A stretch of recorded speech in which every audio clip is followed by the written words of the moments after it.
There are a lot of memorable characters in God of War Ragnarok, but perhaps none more so than Heimdall, the Watcher of Aesir.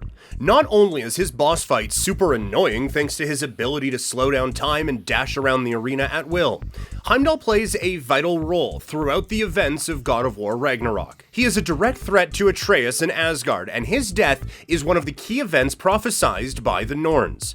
Along with his role, Heimdall's powers, abilities, and even his origins are portrayed differently in the game. For example, in mythology he has 9 mothers, while in the game he is the son of Blugada. In both Norse mythology and God of War Ragnarok, Heimdall is viewed as an extremely powerful figure and a key point at the start of the events of Ragnarok. Throughout God of War Ragnarok, no fight is more satisfying than Kratos' encounter with Heimdall. The God of War series thrives on its brutal boss fights with dragons, witches, and valkyries. Some bosses, like Hrist and Mist, show off a spectacular celestial landscape, while others, like Gna, require intense focus to overcome. Yet, across God of War Ragnarok's dozens of unique bosses, the more human opponents often satisfy the people most. But what is it about this fight against the Aesir god in particular that drew fans' attention? What makes the fight between Heimdall and Kratos so invigorating? Let's find out. But before that, we noticed that a lot of you are watching our videos, and we hope you enjoy them. So, please subscribe to our channel so that we can bring you more content like this. Kratos' fight with Heimdall engages the player by entwining the story with gameplay. Until this point, Kratos has been trying to prevent Ragnarok, aka the end of the world. According to actual mythology that influenced God of War Ragnarok, Heimdall is prophesied to herald Ragnarok using his war horn, Gjallarhorn. Therefore, Kratos' first goal is to take Gjallarhorn. This motivation alone makes the Heimdall fight of crucial importance to the main story, but the game doesn't stop there.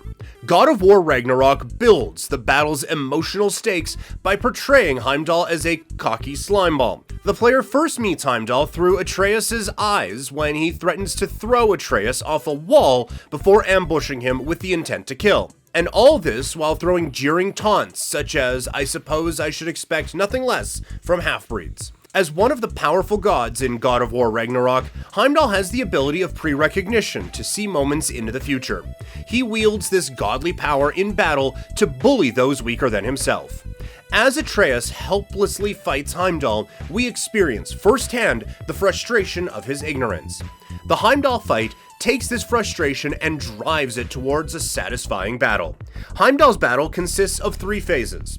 In the first phase, he rides his Mount Gulltoppr while throwing taunts from a distance. When Kratos kills Gulltoppr, Heimdall does not mourn his beloved pet.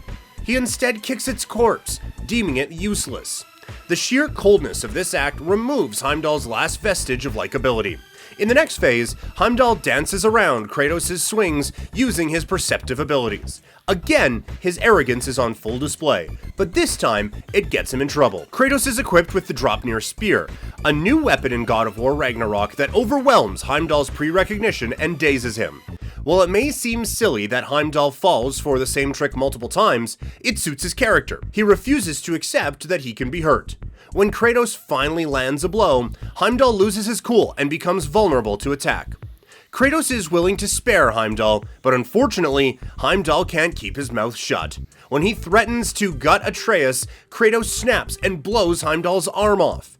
Heimdall kind of deserves it. But Kratos is a changed man from the original God of War trilogy. He tries not to subsist on violence. In the third and final phase, both men fight wildly out of anger. Heimdall at being disrespected, and Kratos motivated to protect Atreus from his greatest nemesis in God of War Ragnarok. With Heimdall in a frenzied state, all planning goes out the window, and Kratos easily brings him down.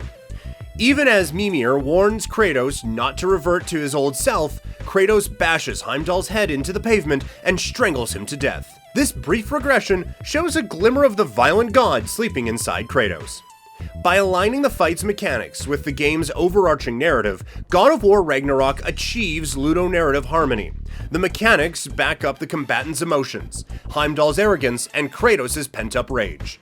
Short, tactically deployed cutscenes are then utilized to add extra detail to the gameplay. By capitalizing on storytelling, Heimdall arguably becomes the most satisfying boss encounter in God of War Ragnarok, but out of a false sense of arrogance and pride, comes up short against Kratos.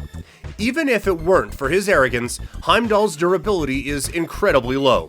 He got a cut from Kratos' punch, while Baldur, Thor, and Odin could take multiple punches from Kratos, which included his Spartan Rage without as much as flinching. I'd say if Kratos used Spartan Rage on that punch on Heimdall, he'd be half dead. When Kratos stabs Heimdall with Draupnir in the shoulder and he immediately yields from the pain, years of relying on his foresight without being harmed, feeling pain and going against adversity rendered him with a low pain tolerance and a lack of combat skills and technique. So, who would win this fight? I'd lean toward Kratos. Even without invulnerability, he is extremely powerful. However, it won't come easy though, as Heimdall can read his mind and foresee his attacks. Either way, Heimdall, if you do manage to hit him, seems to be somewhat fragile. But besides his insight into the future, Heimdall is really nothing special, and Kratos does make short work of him. Hope you guys enjoyed this video. Be sure to hit that like button and subscribe to KRTV Marvel. And as always, thanks for watching.